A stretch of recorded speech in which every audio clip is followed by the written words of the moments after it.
What's up, everybody? Welcome to Lightsource Engraving. I am Patrick, your host, as usual. If it's your first time here, thank you so much for stopping by and checking out a video. Returning viewers, thank you so much for your continued support. I appreciate it. What are we doing today? Let's turn a nasty, rusty Sawblade into a beautiful timepiece like I have back here, hanging on the wall. This is a 10-inch saw blade. So let's just get right with the program. So it's 10-inch, and that is about 253 millimeters. Now, the first thing I did was took this side outside and went over it with 60 grit sandpaper and my random orbital. I'll throw some footage in now.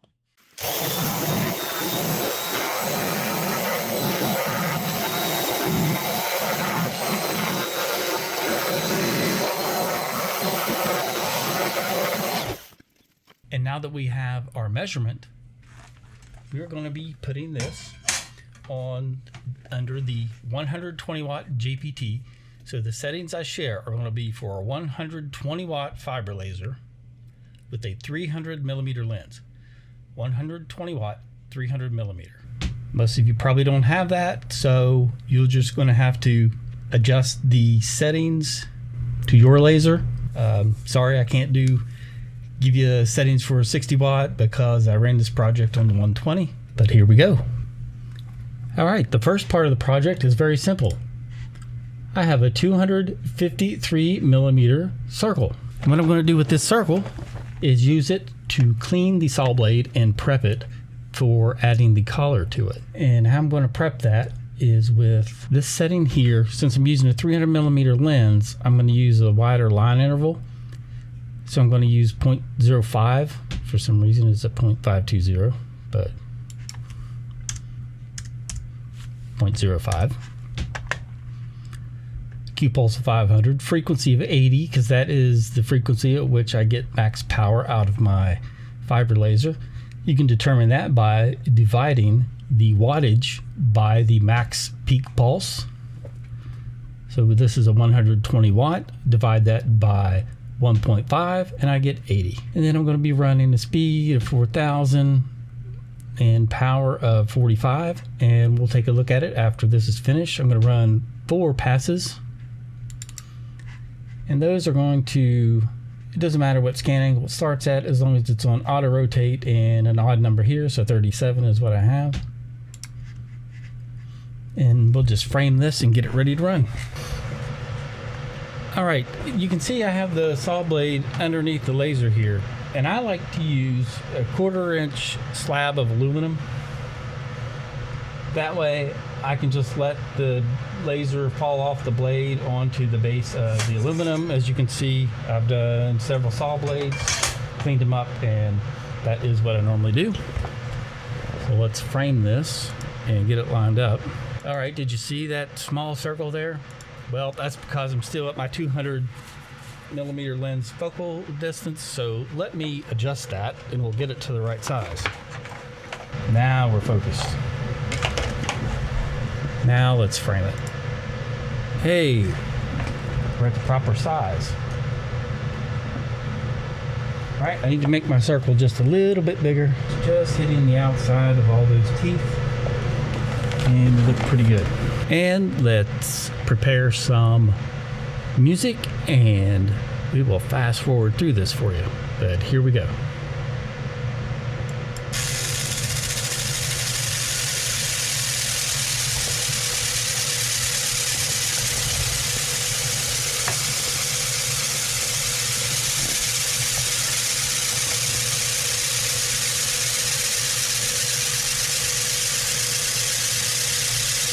All right, and now I'm going to get a little more aggressive and bump the speed up down to 3,000 and the power up to 65, and hopefully we can get a little more of an even finish on that blade.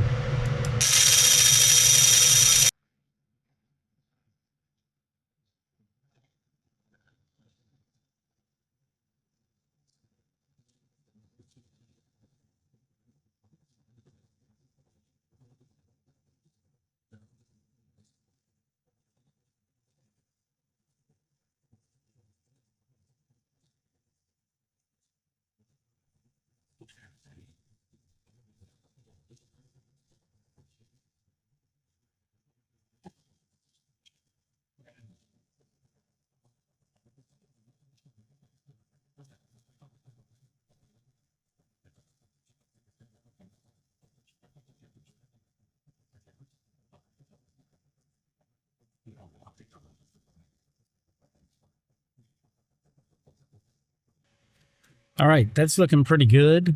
So now let's jump back into Lightburn here.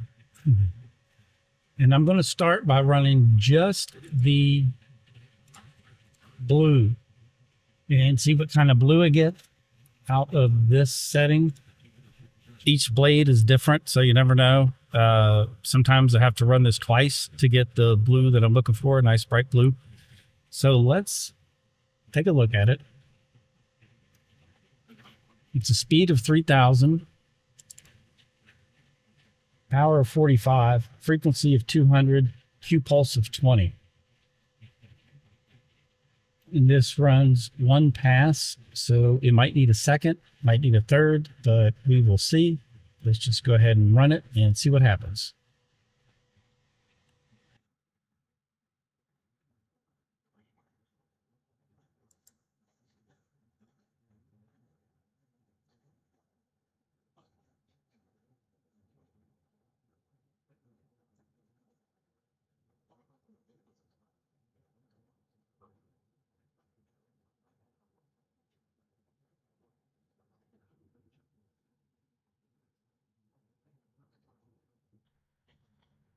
All right, as you can see, took 3 passes and we finally got the blue.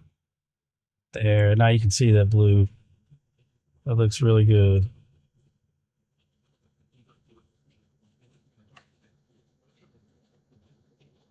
All right, let's move on to the red or white. One of the two. All right, so I'm going to turn off output on the blue. Let's turn on output and show the red. So we'll go to that next. Select all those and group them. This is going to be a speed of 1,000, power of 50, interval 0.05, Q pulse of 65, and frequency of 80. All right, so let's get that going and see how we do.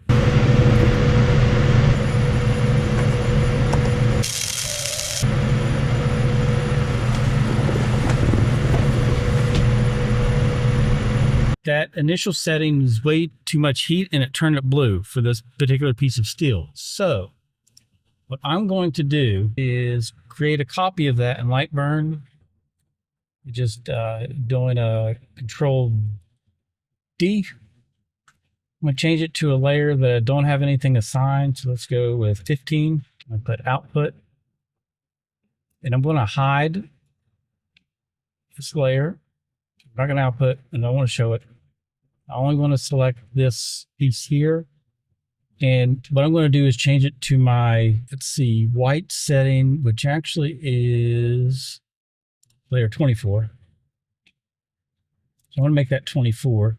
Then I'm going to output and show. And I'm only going to run this piece. So I have cut selected graphics selected. I always run cut selected. And I'm just going to run this one time and get us back to our base.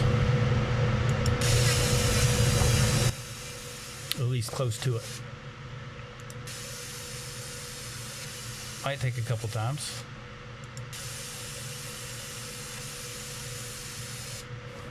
All right, now that has us back to close to our base. And I don't know why that's on flood fill. Let me take that off. Okay, and run it one more time for a nice consistent finish. And now I'm going to just delete this piece in Lightburn because I don't need it. Delete. I'm going to hide that layer and let's go back to our red layer. I'm going to select all those. And I'm going to run this again with a power of 30 instead of 50. Maybe 35. No, let's go with 30. And let's see what happens.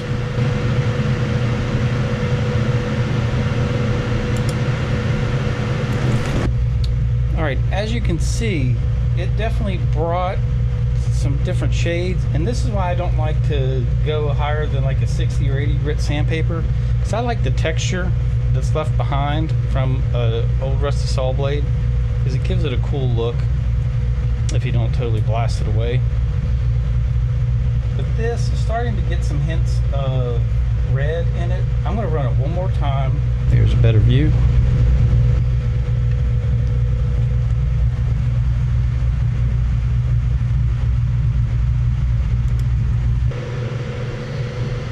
It's got some red undertones in it, a little bit of gold, but the nice texture look, it really looks nice.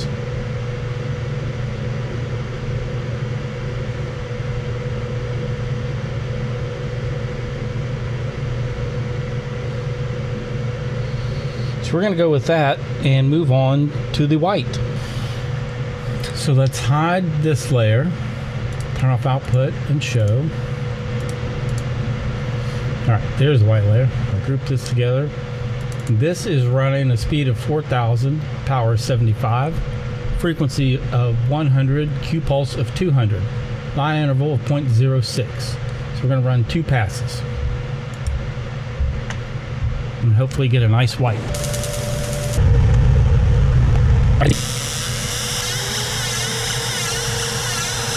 We have our numerals here. And this is a setting that gives a nice black and runs fairly fast.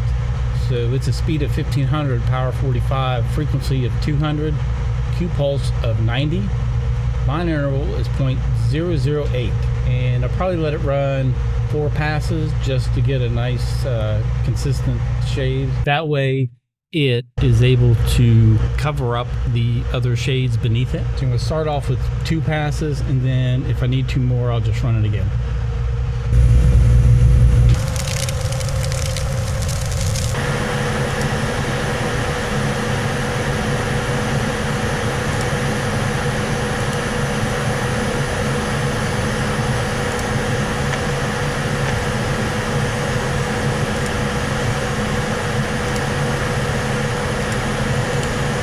Alright folks, that's a wrap. Just 2 passes on that black and it looks pretty darn good. So here's what we have.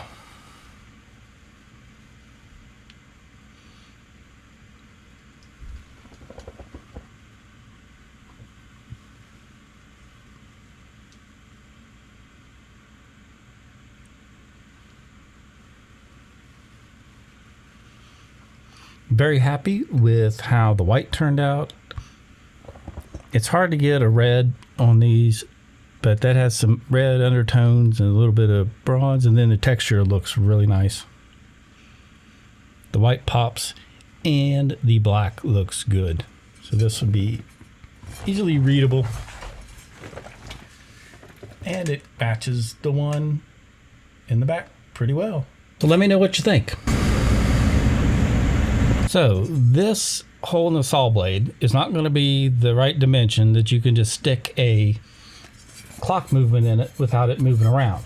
So what I did is I just designed a simple 3D printed part.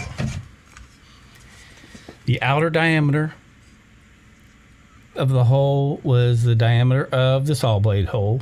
The inner diameter was the diameter of the clock movement.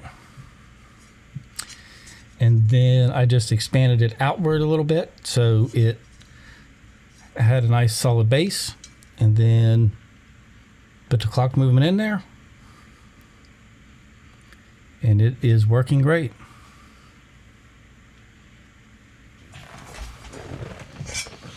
And to show these side by side, little different shading, but 2 different saw blades. But both look very nice. Very pleased. I don't know what brand this one was, but this one is a DeWalt. I bet you're glad you stuck around this long, because now you're going to get the coupon code. So you can go to my website and download the clock file for free, and it'll have the 120 watt fiber laser settings in it. The coupon code is CLOCK. So just go to my website, link is in the description, type in that coupon code, which is CLOCK, and you will be able to download that file for free. Or if you want to make a donation to the channel, don't use the coupon code, and it's only $4.99. Or you could join my Patreon and join the Patreon community that I have going, and my patrons are the ones that help me purchase supplies like this for testing, or go to yard sales and pick up saw blades. So I greatly appreciate you guys, and big shout out to channel members. You're also helping as well, so thank you very much. That is all I have for today. If you have any questions, leave them in the comments. If you have any smart remarks, you can leave those in the comments too. I don't care. It still helps the algorithm, I'm assuming. But anyway, that's all I have for today. And most importantly, have a great day, and I'll see you in the next one.